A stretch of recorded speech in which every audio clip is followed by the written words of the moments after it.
Welcome to Life Sketches, a Chico, California Steak podcast. I'm Melanie McLaughlin, and today we're here with Tim Olson.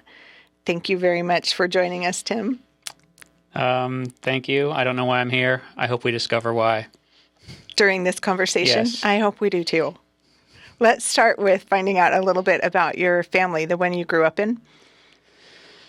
So my mom came here from England in, I think, 1968 to go to BYU, and she met my dad there, and he moved back to Chico, where he's from, to finish his master's degree. Well, he'd done all the coursework, so he had to finish up his thesis, I guess, and at the time they needed money, so he also started a construction company. And I don't know if he finished his master's work or not, but he just kept working because kids kept coming. And I think after the third child, they built a house up in Forest Ranch, and we moved in there in 1978. And they had 3 more kids, so there were six children. And we lived in Forest Ranch until 1989, and then moved back to Chico. And where do you fall in the lineup of the kids? I was the first one. 1973, I was born. And I vaguely remember being in the womb.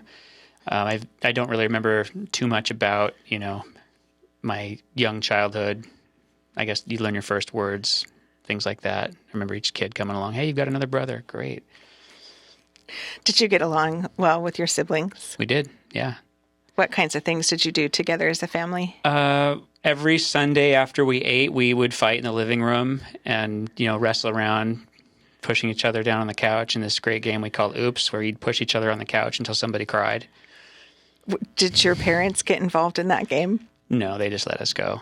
They let you go? Yeah, it was fun, actually. I think we had a good time. And they became league champion wrestlers, and I'd like to take some credit for that. Your brothers became league champion wrestlers? Yes. Their freshman year, Aaron and Michael were both league champions in the 105 class.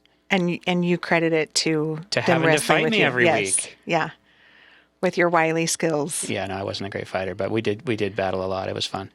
Okay. And what about you? What kinds of sports or activities were you involved in?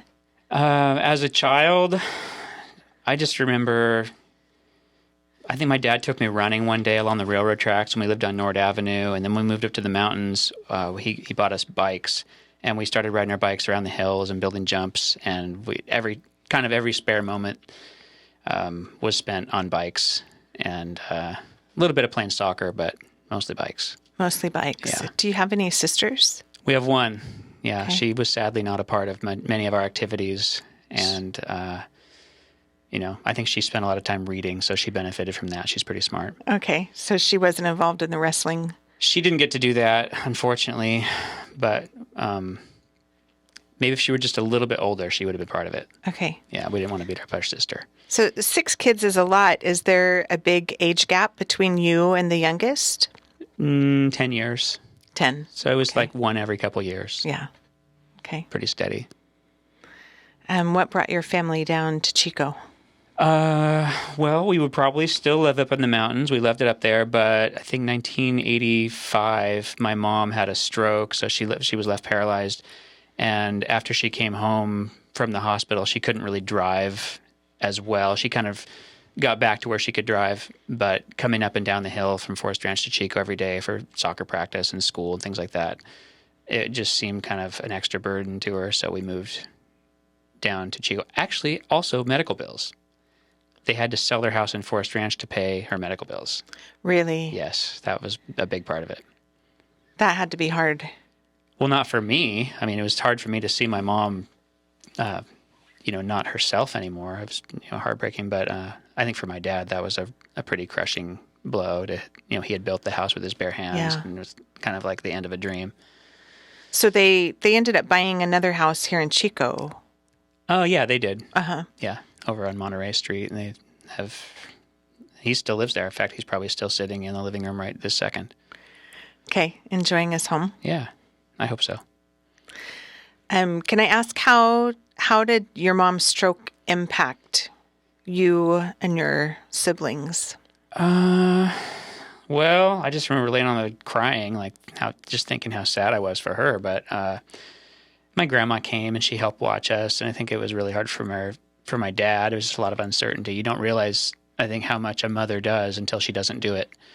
And when she's not there, you know, the mom is kind of the soul of the house. And when the mom's not there, like we notice it if my wife leaves for like a couple of days, we're like, man, this place is quiet and boring.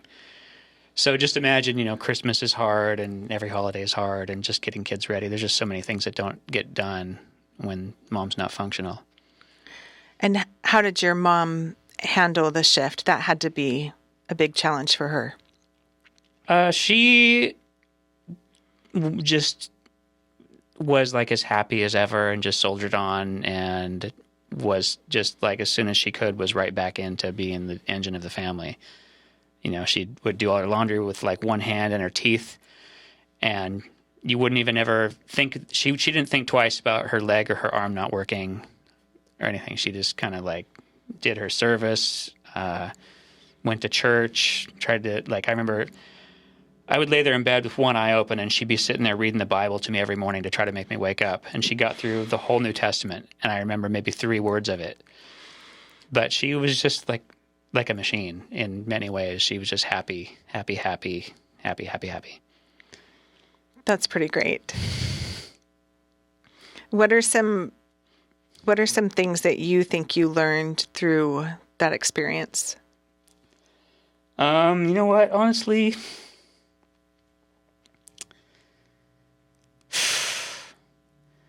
there's a lot to learn. I mean, adversity comes to everybody.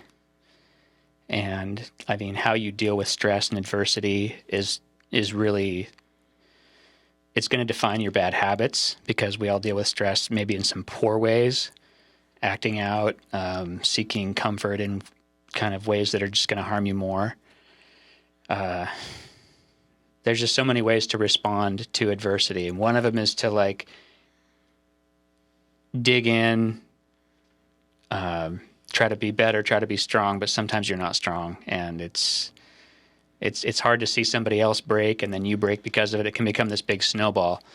You know, you get angry at God for punishing somebody that didn't deserve it. But when you come out the other side of it, maybe you realize that was a good plan, that he was just doing something hard. Like he did it to his own son. It says God saw fit to bruise him in Isaiah. You know, God saw fit to bruise his own son, to hurt him. And but it was just so that we could all, you know, reap the benefits of that. But it's hard to see that in the moment when you're the one suffering, or you see somebody suffering unjustly. What are some specific things that in your life today that you can attribute that are blessings from that time? Well, to see all the things that my mom couldn't do, I try to do. So I try to take advantage of, you know, be grateful that I can move not just my right side, but my left side. And I try to run and move and just try to stay active and be grateful for my heart not having a giant tumor in it. There's just a lot of things to be grateful for. So grateful for your health and your ability to move. Absolutely, yeah. And you've actually done quite a bit with that ability to move in your exercise routine. I'm not even sure what to call it, in your hobbies and interests. Yeah. Will you share a little bit about that? You know, in many ways, I think I'm the person that I was since about age 6. I don't think I've changed much since about age 6. Okay. I still dress the same. I've got my jeans and my shoes and my T-shirt, and that's like I'm good with that. Maybe if it gets cold, I'll put a flannel on. I like to get out on my bike in every spare moment then, and I still do. I like to play Grandpa's piano back then, and I still love to play the piano, for hours and hours. Many things don't change. But what was the question exactly? Like, describe my exercise routine or what? It was, well, yeah, I would like to talk about that. Okay. Yeah. What do you do? Let's see, what month are we in right now? November. So now it's a little bit of running, and I still do a lot of bike. I go on my bike every day, but now I start to, it's not as many hours as it would be in the spring or in the summer. So like in spring and summer, maybe it's 10, 15, 20 hours a week. And now it's maybe 8, 10, 12 hours a week. Less. And okay, so Tim, will you tell us a little bit about what type of biking do you do? So primarily it's called cross-country mountain biking. That's like my main kind of mountain biking that I do. There's 3 or 4 disciplines within mountain biking. There's downhill, enduro, cross-country. I guess that's 3. 4 would be maybe the tricks, like slope style, okay. I think they call it. But I'm not that great at tricks. I'm not that great at jumping. I'm mediocre at downhill. Okay at enduro, but cross country, I like to climb. The primary difference is that all those other ones are mostly downhill. The one that I do, you go uphill and downhill. So when you go uphill, I found out that I was good at going uphill, and I like practicing going up hills. It's hard and sweaty, but it's fun. Tell us where you bike. Well, we live in Chico. I go to Upper Bidwell Park. I live next to Lower Bidwell Park. Just pop into the park, head up to the end of the park, up North Rim, South Rim, down to the creek. It's different every day. Lots of animals, lots of fun trails. Nice and rocky. So I'm detecting just a bit of humility in you, because I happen to know something about you in regards to your biking. And if it were me, it would be like the first thing that I would say about my biking achievements. So will you tell us about some of the achievements that you've earned in your biking? I've crashed a lot. I've lost a lot of races. What else have I achieved? I've wasted a lot of money and time. And how many times have you won state? I think between semi-pro and pro, I won California state championship, I think 5 times. And then national, I think I won the national championship as a semi-pro once, and then I turned pro, and then the best I ever did nationally was like in the 20s. I was never very good nationally, but I'm famous in Redding and a little bit in Chico. Okay, famous in Redding and Chico. That's good. That's pretty good. How did that make you feel when you won state? Oh, it always feels good. Yeah, I wish I could go do it again. Maybe I could as an age group person if I went back and did it. But no, it always feels good. You have a goal, and it's always uncertain if you're going to pull it off. And you draw on all your sources of strength. You've done your training, and then you want to be mentally calm, so you pray and try to make sure that no big mishap happens. And yeah, it's really exciting. I love doing it. If circumstances didn't change, I would probably just keep doing it forever. It's really fun. Okay. You mentioned that you played the piano as a kid, and you still play. Can you tell us a little more about how you got started in piano? Let's see. Valentine's Day, when I was 10 years old, that must have been 1983, my dad came home with a piano that he had bought from, I'm trying to think, was their last name Juris? Do you remember the Juris family? Mm-mm. Anyway, for $250, he brought home this upright that was built in 1929. And they had asked us like 2 days before, do you want to learn an instrument? And I said, guitar or drums? And they said, okay. And they came home with a piano. So I guess it has strings and there's percussion involved. It's a combination of guitar and drums, but it's totally different. So piano. And I practiced reluctantly, took lessons from Dean Rollins for a little bit, and then that moved over to Ann Barker and then to Cheryl Allen. And then once my mom had her medical episode, I quit taking lessons and just kind of played for fun, but not really after that. Maybe you could say the music died, but it revived later on, maybe 5 years later. Your sister, Audrey, she brought me some music that she wanted me to learn to play, and so I picked it up and started playing, and I realized that I love playing the piano. And so I started paying for lessons again with Cheryl Allen, and that went on for another year, and then she kicked me out of her house. Not in a bad way. She just said, I don't want to teach you anymore. Go find somebody else. So then I found Kathleen Clark, and she was great. And I picked up with her again after I came back from Spain. And then she moved to Sacramento. I don't know why we quit doing that. But anyway. So you studied for several years. Yeah. I think the main thing you learn is that you have to practice yourself. You have to love it yourself, or it's not really going to take root. You see people that have taken lessons for decades, but they can't really play because they just didn't love it. Mm-hmm. You kind of have to like it. So what's a favorite song that you like to play? Most of my time I just play Beethoven. I just love playing Beethoven all day long because the notes are so dissonant that you have to. I mean, it's not just that they're all dissonant. It's that you're trying to find how the chords vibrate in a certain way that when he heard it, he thought, hey, this sounds good. So if it sounds bad to you, you're the problem. But it's complicated. I think modern music is great. It's got a beat and it appeals to maybe a different part of the brain, maybe more in the brainstem. Whereas some of the older stuff in the heyday of the piano was it was a little more cerebral, and it kind of keeps your attention for years on end. Mm-hmm. Like Kathleen would say, you can never learn all this, to the depth that it requires, but that's what eternity is for. So you can keep learning. We'll see, yeah. And you play in your ward, right? Mm-hmm. In what capacity? I've been a ward organist for about 30 years. Started in Chico, then in San Mateo, and then back here in Chico. And do you enjoy that? No. Well, I do. I have not liked doing it because, I don't know. I like it now. You like it now? But organ is hard. I don't know. It's just you have to use your feet. And I just have never loved organ music. But now, as I've learned more how to do it, it's like anything where you don't like it until you appreciate it a little more, the details. So, question from a novice, because I don't play the organ at all. You don't play yet. Can you play Beethoven on the organ? You can. I mean, the range of the keyboard's a little different, but no, you can play anything if you're good enough. You just have to cut some notes out here and there, move them to a different hand. Have you done that? Not for church. Just for your own? Actually, I take it back. I think there is one hymn in the hymn book written by Beethoven, but it's not in our hymn book. It's in an older one. Okay. But there's some Bach, and there's some other famous composers in there. I think one of the sacrament hymns is from Mendelssohn.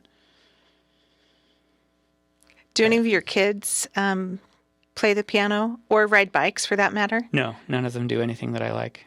None of them have They're picked all their up. own people. Yeah. I don't know. They'll go with me a little bit. They will, but it's not their first love. Okay. Tell us a little bit about Jenny and your kids. So my wife is a doctor. She is super smart, and I look to her for basically all of my entertainment, what to do. She has all the ideas. She picks all the vacations. I would say she makes all the dinner. She doesn't. I cook sometimes. She cooks sometimes. But no, she's great. She grew up in Ukiah. I think I heard about her first when I was about 14 years old. Sometimes you're bored when you're a kid and you look out the window and you think, what's in my future? And from my window, I could look across toward paradise. Is my future in paradise? You just never know. But anyway, so I was talking to these guys that were friends of mine, the Wilsons up in Forest Ranch, and they just said, hey, have you ever been to Ukiah? I said, no.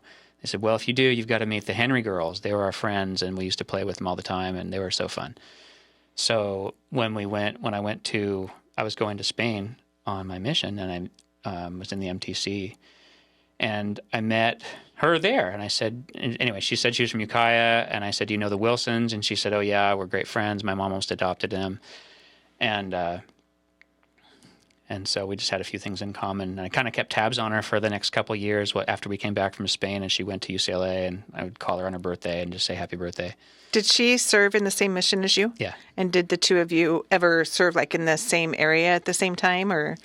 No. Actually, after about a year, I think we had a couple zone conferences where I saw her, but there was a P-Day where we were in Valencia, and I started talking to her and just kind of asking her what she was all about. And she was in a graduate program in biomathematics, and I asked her what that was. And she said, oh, it's just a lot of statistics and mathematical modeling. And I didn't really know anything about that.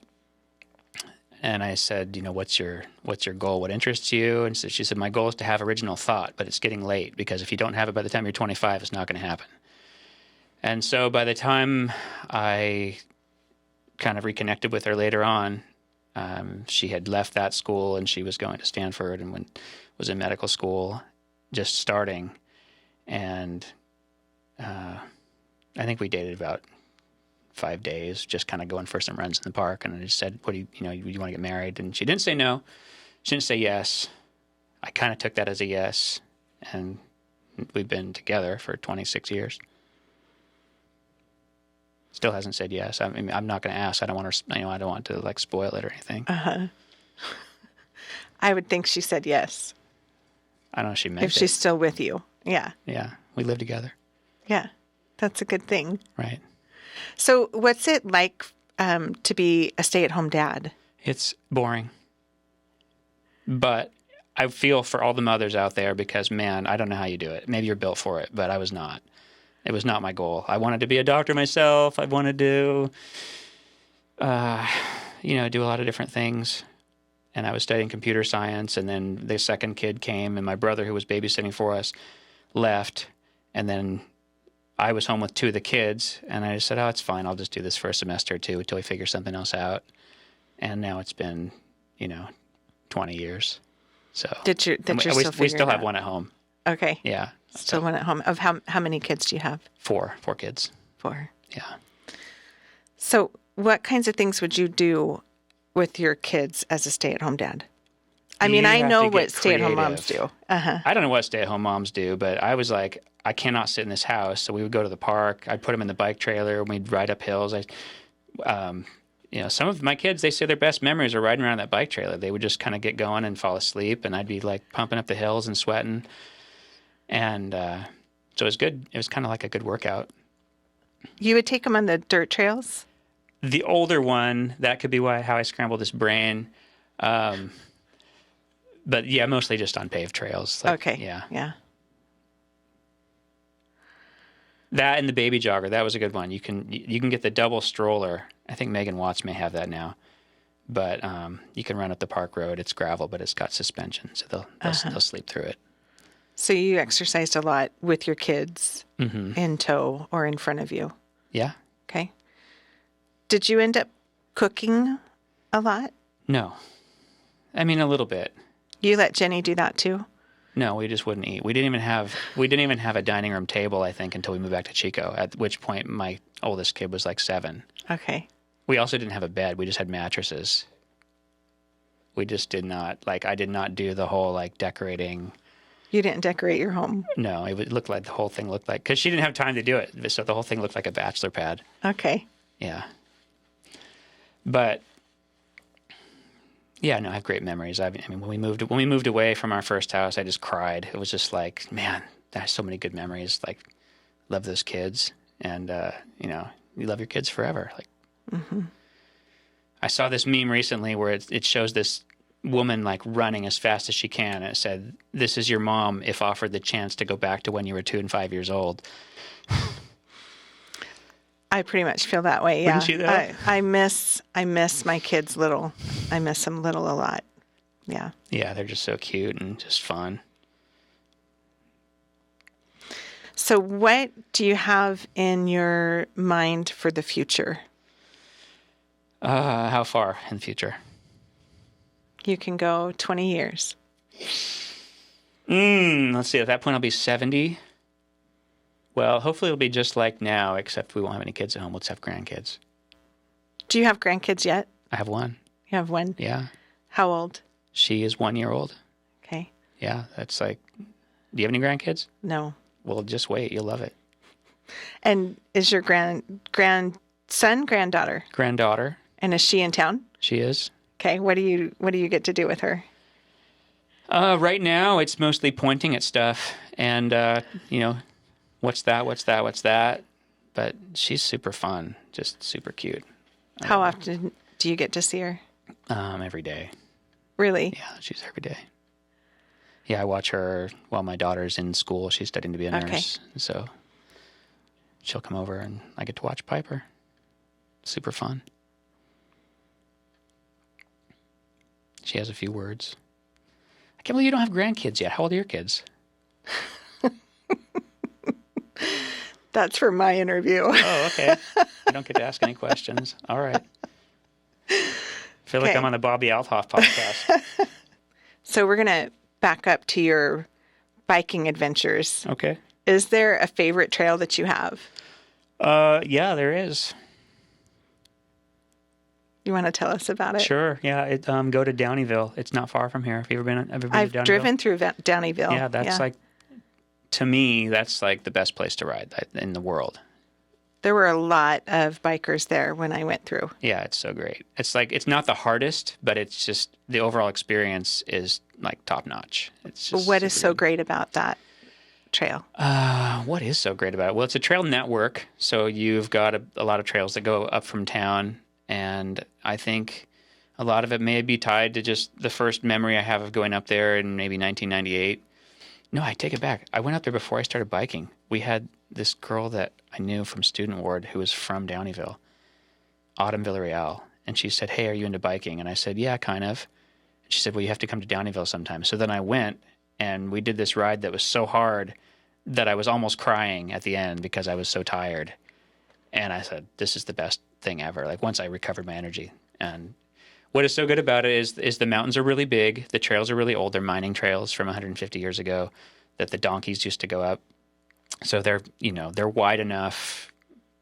I don't know. People die there every year, every other year, but you just get to go spend like an hour straight of going downhill. People die while they're biking there every year. Is that what you meant? Yes. Okay.